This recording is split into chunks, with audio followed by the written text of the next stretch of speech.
આકાશવાણી સમાચાર અનિલ પટેલ વાંચે છે. સૌપ્રથમ મુખ્ય સમાચાર. સરકાર સંસદના ચોમાસુ સત્રમાં આપત્તિ વ્યવસ્થાપન કાયદામાં સુધારો કરવા સહિત 6 નવા બિલ રજૂ કરશે. National highway authority of India વાહનના આગળના કાચ પર ફાસ્ટેગ નહીં ચોંટાડેલા વાહનો પાસેથી બમણો ટોલ ટેક્સ વસૂલશે. ભારતે વર્ષ 2030 સુધીમાં 500 અબજ અમેરિકન ડોલરના મૂલ્યના ઇલેક્ટ્રોનિક્સ ઉત્પાદનનું લક્ષ્ય નક્કી કર્યું. આજે અને આવતીકાલે ગુજરાત, ગોવા, મહારાષ્ટ્ર સહિતના કેટલાક રાજ્યોમાં ભારેથી અતિભારે વરસાદની હવામાન ખાતાની આગાહી. અને શ્રીલંકા સામેની T20 શ્રેણી માટે સૂર્યકુમાર યાદવ ભારતીય ટીમના કેપ્ટન.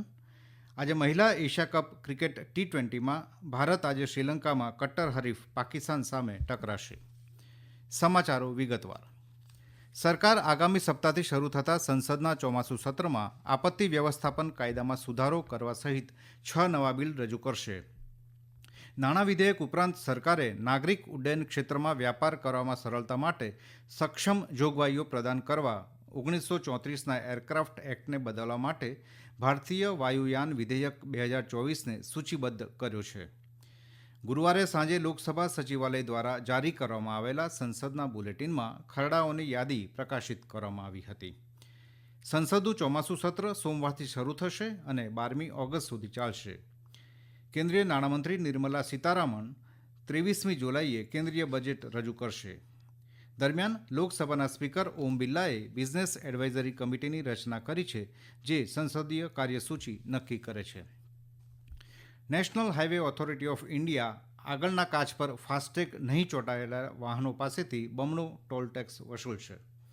સત્તાવાળાઓએ જણાવ્યું હતું કે કાચ પર ફાસ્ટેગને ઇરાદાપૂર્વક ન લગાવવાથી ટોલ પ્લાઝા પર બિનજરૂરી વિલંબ થાય છે, જેના કારણે રાષ્ટ્રીય ધોરીમાર્ગના વપરાશકર્તાઓને અસુવિધા થાય છે. તેમાં જણાવવામાં આવ્યું છે કે આગળના કાચ પર ફાસ્ટેગ ન લગાવવાના કિસ્સામાં બમણી યુઝર ફી વસૂલવા માટે એજન્સીઓને વિસ્તૃત સ્ટાન્ડર્ડ ઓપરેટિંગ પ્રોસિજર જારી કરવામાં આવી છે. હાલમાં દેશભરમાં લગભગ 1000 ટોલ પ્લાઝા પર આશરે 45,000 કિલોમીટરના રાષ્ટ્રીય ધોરીમાર્ગો અને એક્સપ્રેસવે માટે વપરાશકર્તા ફી વસૂલવામાં આવે છે. કેન્દ્રીય યુવા અને રમતગમત મંત્રી ડૉક્ટર મનસુખ માંડવિયા આજે નવી દિલ્હીમાં ખેલો ઇન્ડિયા રાઇઝિંગ ટેલેન્ટ આઇડેન્ટિફિકેશન કીર્તિ પહેલની બીજી શ્રેણીનો પ્રારંભ કરાવશે. કીર્તિની કલ્પના આધુનિક ICT ઉપકરણો અને વૈશ્વિક શ્રેષ્ઠતમ રીતોના આધારે પ્રતિભાશાળી ખેલાડીઓની ઓળખ માટેની વ્યવસ્થા ઊભી કરવા માટે કરવામાં આવી છે. તેનો હેતુ જમીની સ્તરના ખેલાડીઓને એક મંચ પર લાવવાનો છે. આ પહેલ અંતર્ગત તમામ રાજ્યોના મળીને કુલ 20 લાખ પ્રતિભાશાળી ખેલાડીઓનું વર્ષ 2024-25 માટે મૂલ્યાંકન કરવામાં આવશે. ભારતે વર્ષ 2030 સુધીમાં 500 અબજ અમેરિકન ડોલરના મૂલ્યના ઇલેક્ટ્રોનિક્સ ઉત્પાદનનું લક્ષ્યાંક નક્કી કર્યું છે. આ મહત્વાકાંક્ષી લક્ષ્યાંકમાં તૈયાર માલના ઉત્પાદનમાંથી $350 અબજ અને ઉપકરણોના ઉત્પાદનમાંથી $150 અબજનો સમાવેશ થાય છે. નીતિ આયોગના ઉપાધ્યક્ષ સુમન બેરીએ ગઈકાલે નવી દિલ્હીમાં electronics powering India's participation in global value chains શીર્ષક ધરાવતો અહેવાલ રજૂ કર્યો હતો. અહેવાલમાં ભારતના ઇલેક્ટ્રોનિક્સ સેક્ટરનું વ્યાપક વિશ્લેષણ કરવામાં આવ્યું છે. ભારત અને મલેશિયાએ પામ ઓઇલ સહિતના ક્ષેત્રોમાં સહકાર વધારવા માટે નિર્ણય લીધો છે. ગઈકાલે કેન્દ્રીય કૃષિમંત્રી શિવરાજસિંહ ચૌહાણે નવી દિલ્હીમાં મલેશિયાના પ્લાન્ટેશન અને કોમોડિટી મંત્રી દૌતક સેરી જોહરી અબ્દુલ ઘાની સાથે મુલાકાત કરી હતી. બેઠકમાં બંને નેતાઓએ દ્વિપક્ષીય કૃષિ સહકાર વધુ ઊંડો બનાવવાની તકો પર ચર્ચા કરી હતી. કાશ્મીરમાં પવિત્ર અમરનાથ ગુફાના દર્શન માટે અંદાજિત 4,800 શ્રદ્ધાળુઓનો બીજો વધુ એક કાફલો આજે વહેલી સવારે જમ્મુના ભગવતીનગર યાત્રી નિવાસ બેઝ કેમ્પથી કાશ્મીર જવા રવાના થયો છે, જેમાં અંદાજિત 3,000થી વધારે પુરુષો અને 1,500 મહિલાઓ સહિત અન્ય શ્રદ્ધાળુઓનો સમાવેશ થાય છે. આ શ્રદ્ધાળુઓ બાલતાલ અને પહલગામ જવા રવાના થયા છે, જ્યાંથી તેઓ પવિત્ર ગુફા તરફ પ્રયાણ કરશે. વિદેશ સચિવ વિક્રમ મિશ્રી આજથી ભૂતાનની 2 દિવસની સત્તાવાર મુલાકાતે છે. વિદેશ સચિવનો પદભાર સંભાળ્યા બાદ તેમનો આ પ્રથમ વિદેશ પ્રવાસ હશે. આ મુલાકાત દરમિયાન શ્રી મિશ્રી ભૂતાનના રાજા અને નાગરિકો સાથે મુલાકાત કરશે. વિદેશ મંત્રાલયે જણાવ્યું છે કે આ મુલાકાત ભારત અને ભૂતાનના સંબંધોને સુદૃઢ કરવા તથા કેન્દ્ર સરકારની નેબરહુડ ફર્સ્ટ નીતિના પ્રાધાન્યને દર્શાવે છે. આ સમાચાર આપ આકાશવાણી પરથી સાંભળી રહ્યા છો. આ રાષ્ટ્રીય સમાચાર આપ અમારી YouTube channel AIR news Gujarat પર પણ સાંભળી શકો છો. વધુ સમાચાર માટે આપ અમારા ટ્વિટર હેન્ડલ AIR_ABAD ને ફોલો કરી શકો છો. હવામાન વિભાગની આગાહી અનુસાર આજે અને આવતીકાલે કર્ણાટક, આંધ્રપ્રદેશ, ગોવા, મધ્ય મહારાષ્ટ્ર, તેલંગાણા સહિત ગુજરાતના દરિયાકાંઠાના વિવિધ વિસ્તારોમાં ભારેથી અતિભારે વરસાદ પડી શકે છે.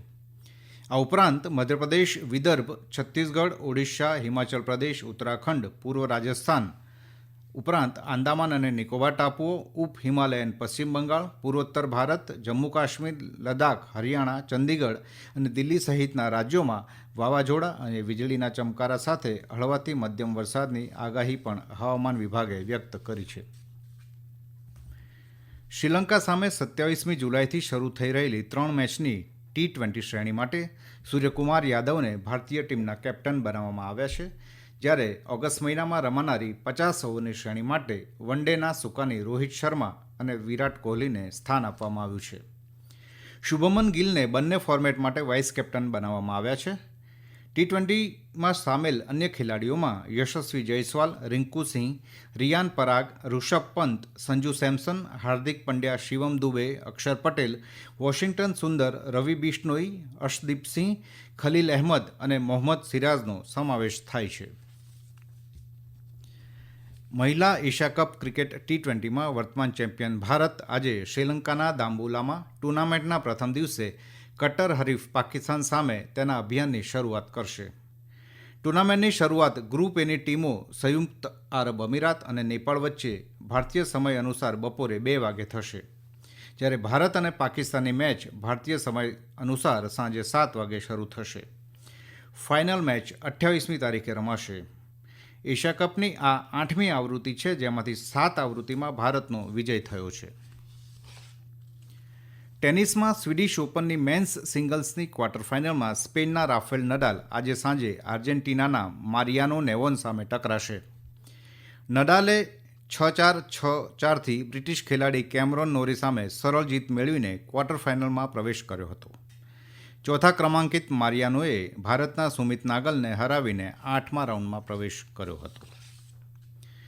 ફિફા રેન્કિંગમાં ભારતીય ફૂટબોલ ટીમે તેનું 124મું સ્થાન જાળવી રાખ્યું છે, જ્યારે લિયોનેલ મેસીની આર્જેન્ટિનાની ટીમે ટોચનું સ્થાન પ્રાપ્ત કર્યું છે. એશિયામાં ભારત 22મા સ્થાને છે. ગયા વર્ષે ડિસેમ્બરથી ભારતનું પ્રદર્શન સતત નબળું પડી રહ્યું છે.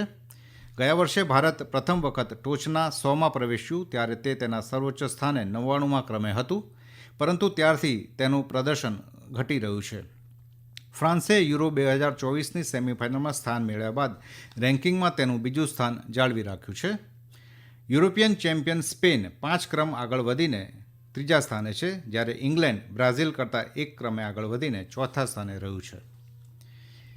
ભારતીય જનતા પાર્ટી આગામી સોમવારે પુણે ખાતે વરિષ્ઠ નેતાઓની હાજરીમાં 1 દિવસની બેઠક યોજશે.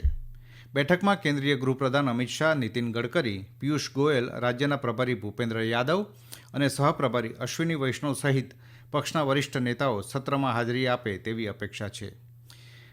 દિવસભર ચાલનારી આ બેઠકમાં મંડળ સ્તરથી રાજ્ય સ્તર સુધીના લગભગ 5,500 પ્રતિનિધિઓ ભાગ લેશે. દરમિયાન શિવસેનાના વડા અને મહારાષ્ટ્રના મુખ્યમંત્રી એકનાથ શિંદેએ આગામી વિધાનસભા ચૂંટણીના વ્યૂહ પર ચર્ચા કરવા માટે ગઈકાલે પક્ષના નેતાઓ અને હોદ્દેદારો સાથે સઘન મંત્રણા કરી હતી. અંતમાં મુખ્ય સમાચાર ફરી એકવાર. સરકાર સંસદના ચોમાસુ સત્રમાં આપત્તિ વ્યવસ્થાપન કાયદામાં સુધારો કરવા સહિતના 6 નવા બિલ રજૂ કરશે. National highway authority of India વાહનના આગળના કાચ પર ફાસ્ટેગ નહીં ચોંટાડેલા વાહનો પાસેથી બમણો ટોલ ટેક્સ વસૂલશે. ભારતે વર્ષ 2030 સુધીમાં $500 અબજ અમેરિકન ડોલરના મૂલ્યના ઇલેક્ટ્રોનિક્સ ઉત્પાદનનું લક્ષ્ય નક્કી કર્યું. આજે અને આવતીકાલે ગુજરાત, ગોવા, મહારાષ્ટ્ર સહિતના રાજ્યોમાં ભારેથી અતિભારે વરસાદની હવામાન ખાતાની આગાહી. અને રમતગમતમાં શ્રીલંકા સામેની T20 શ્રેણી માટે સૂર્યકુમાર યાદવ ભારતીય ક્રિકેટ ટીમના કેપ્ટન. અને આજે મહિલા એશિયા કપ ક્રિકેટ T20માં શ્રીલંકામાં કટ્ટર હરીફ પાકિસ્તાન સામે ટકરાશે. આકાશવાણી પરથી સમાચાર પૂરા થયા.